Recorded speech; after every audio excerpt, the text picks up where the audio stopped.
Lake Orion residents try to find some sense of normalcy during the COVID-19 pandemic as they celebrate the 4th of July on the lake. While the future of Lake Orion High School's graduation ceremony hangs in the balance, the community came together to celebrate the class of 2020 during a parade in the village.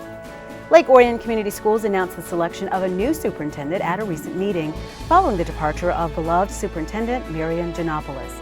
And Orion Township was thrust into the national spotlight following a confrontation that was captured on video outside a local restaurant.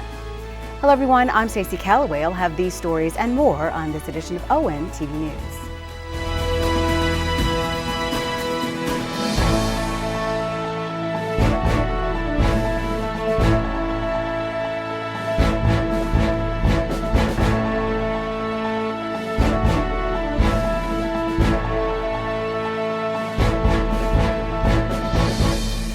As the number of COVID-19 cases rise across the country, the 4th of July had a different feel this year. But here in Lake Orion, residents went ahead with longtime traditions to try to capture a sense of normalcy. On the evening of Friday, July 3rd, residents that live along the perimeter of Lake Orion placed flares on the shores of the lake.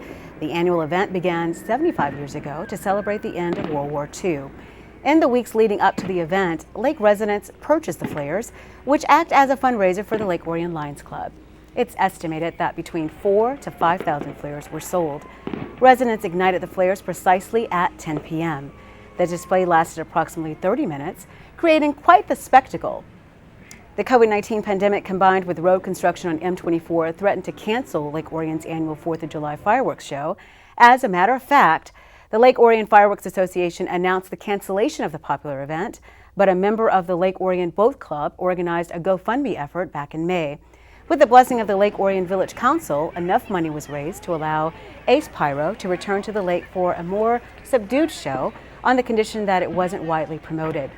News of the show spread and people camped out along M24 and on Pelton's Point.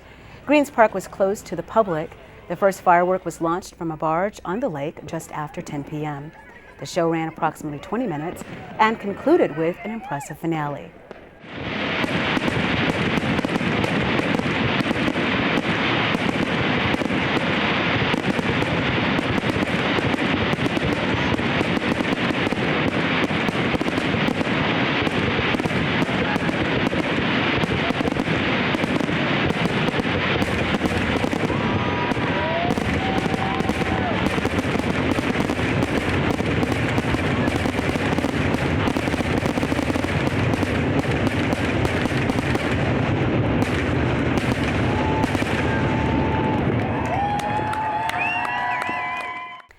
The COVID-19 pandemic was also responsible for ending the school year early and putting the graduation ceremony in limbo.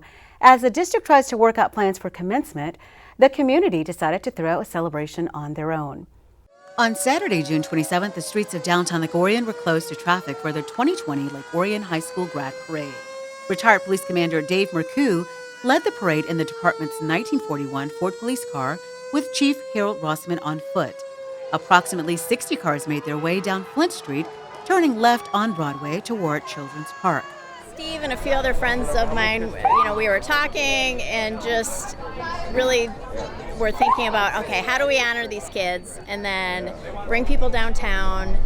So it all kind of came together, and I was looking for other ideas online, and you see all these cool card parades across the country, so it just seemed like a perfect fit for doing something fun and giving them something fun to remember.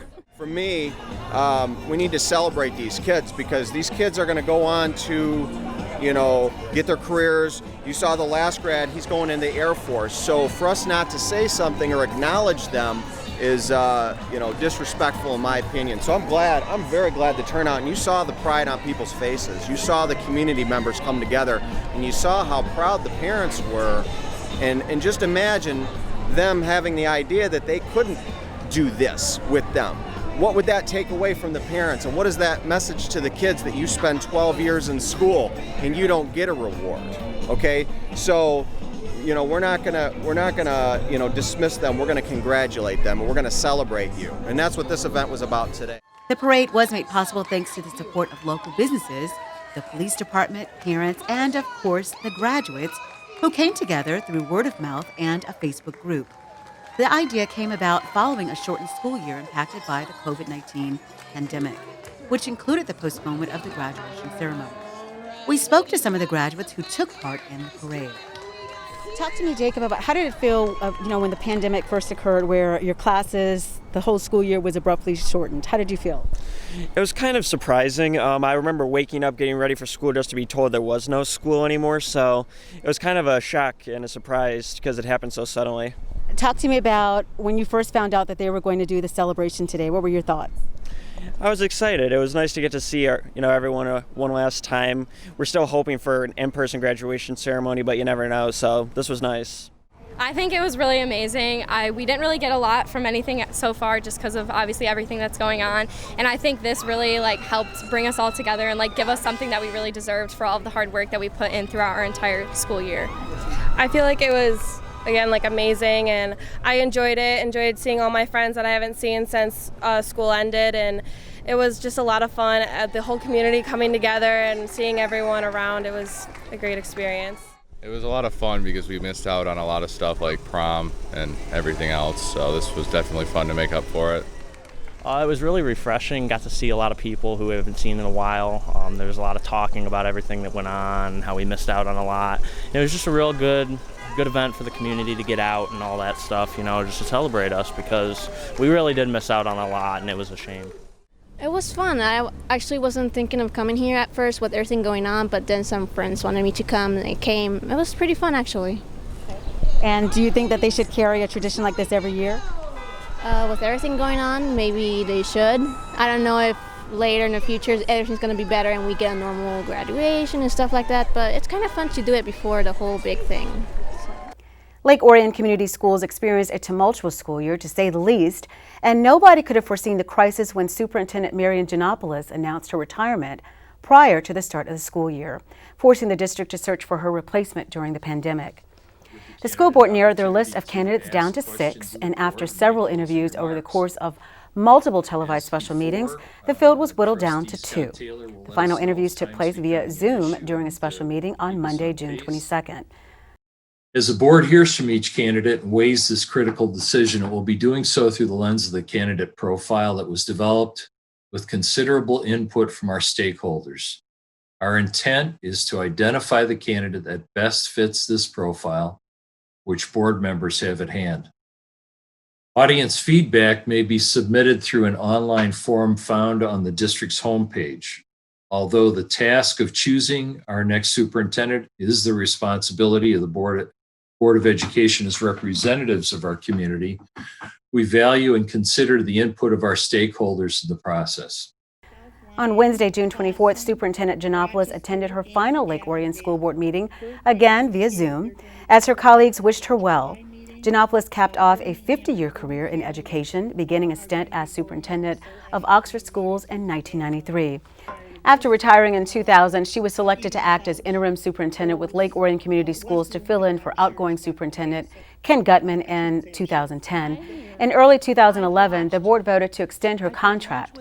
Over the next decade, Giannopoulos became quite popular with faculty and students alike. In 2019, she appeared in the homecoming parade as homecoming queen.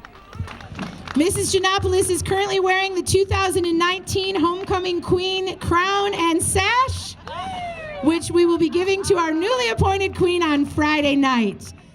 But the one thing I do want to especially thank Heidi, when I had cancer 4 years ago, she is the one who stepped up and really worked and really took over and made a huge difference. And I'm most appreciative, Heidi.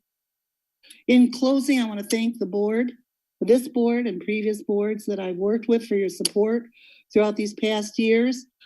Some years have been more difficult than others, but I'm really grateful to have been allowed to provide the leadership in this school district that has really, in my mind, I am most proud of.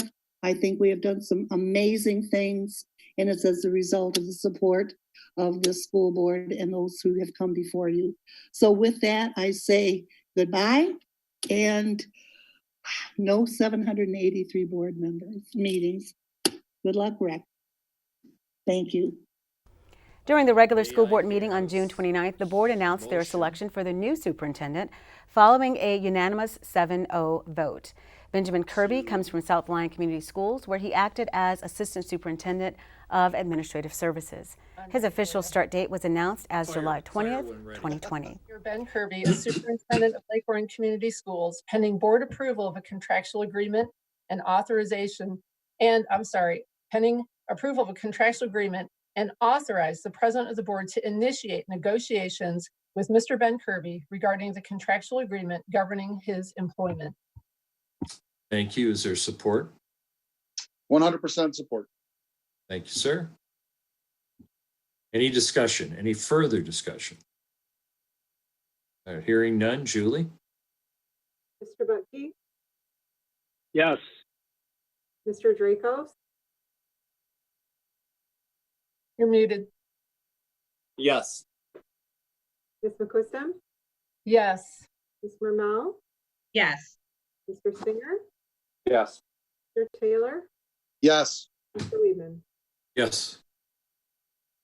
The motion to extend an offer to Ben Kirby as our next superintendent is approved.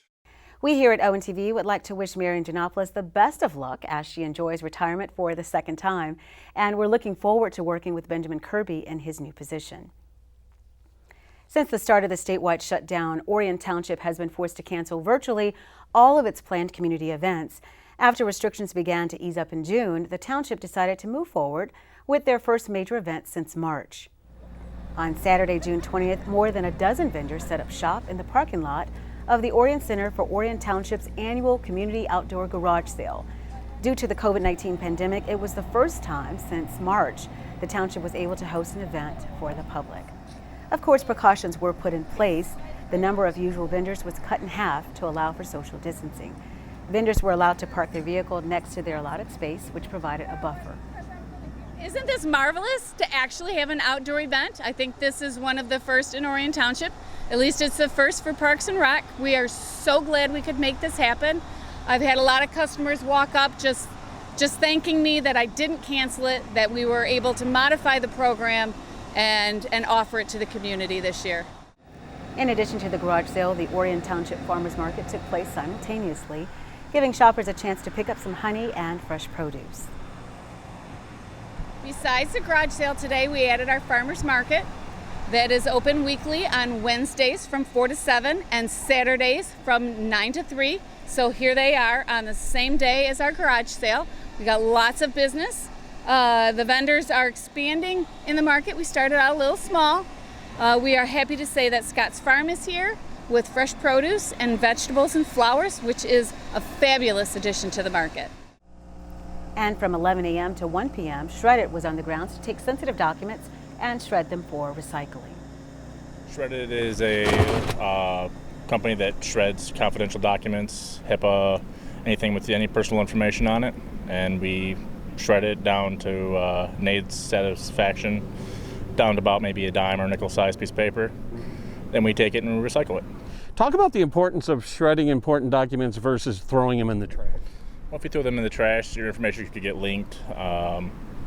You could get identity theft, and stuff like that could happen. With us, everything is protected. We guarantee that your information won't get leaked if we take it and shred it. Normally, a representative of the Oakland County Sheriff's Office would be on hand to collect unused medicine as part of Operation Medicine Cabinet. Unfortunately, a deputy was unavailable to attend the event, but you can still drop off unused medication at the Orion substation at Township Hall. Hours are 8:30 a.m. to 4:30 p.m., Monday through Friday. A Clarkston couple is facing charges after pulling a gun on a family in the parking lot of a local restaurant. The story has put Orion Township in the national spotlight following an incident some say was racially motivated. The incident took place on Wednesday, July 1st at 6 p.m. outside the Chipotle restaurant on Baldwin Road. According to Oakland County Sheriff Mike Bouchard, Jillian Wustenberg was exiting Chipotle when she allegedly bumped into a female entering the restaurant. Verbal exchange took place, which eventually led to Wustenberg retrieving a gun from the vehicle occupied by her husband, aiming it at a mother and her two daughters. The incident was caught on video and was widely circulated on social media. On Thursday, July 2nd, Sheriff Bouchard held a press conference to explain how his deputies responded and talked about what led the prosecutor to charge the couple with felonious assault. So our job first and foremost is to keep everyone safe. The deputies arrived on scene and they did that. They stabilized the scene, initially handcuffing the woman, taking the weapons into custody, and then beginning an investigation. They were presented with two very different stories from two different groups, both sides claiming they felt extremely threatened. Those stories go to state of mind and intent, which are critical in any criminal prosecution. The deputies on scene felt the need for further investigation for the totality of circumstances, and when I came in this morning, that's what hit my desk. I learned about this and I immediately ordered all necessary resources to do just that, to find any other information and investigate the totality of circumstances so that a proper investigative package could be completed with all the facts that we could gather. Again, back to the process, once we do a full and complete investigation, that is presented to the prosecutor for charging decisions. And as I mentioned, I immediately this morning ordered investigators to go out and make sure that the package was done and completed. They presented that to the prosecutor early this afternoon. They have reviewed the file and the availability, the currently available video, and they have charged both the driver and the passenger with felonious assault, a 4-year felony. The sheriff acknowledged that tensions are running high across the country and pleaded with the community to de-escalate the situation should you find yourself in similar circumstances. Say this, we are asking and expect our police, and rightfully so, to de-escalate every situation they possibly can. And we should be doing that. But I would also say that that needs to happen with us individually in our own lives and situations, that we interact with each other and de-escalate those moments. We see situations where the tension is very quick, people are on edge, and there's a quick acceleration to anger and sometimes physical violence. So I guess my plea is, please let us all try to be that voice of calm in the storm. And remember, each one of us is a human being that deserves respect. And from my personal point of view, is a blessing from God. So let's treat each other like that. It's very sad for me to see what's going on across the community and across this country. And with that, we'll wrap up this edition of ONTV News. On behalf of the hardworking ONTV News team, I'm Stacy Calloway. Thanks for watching.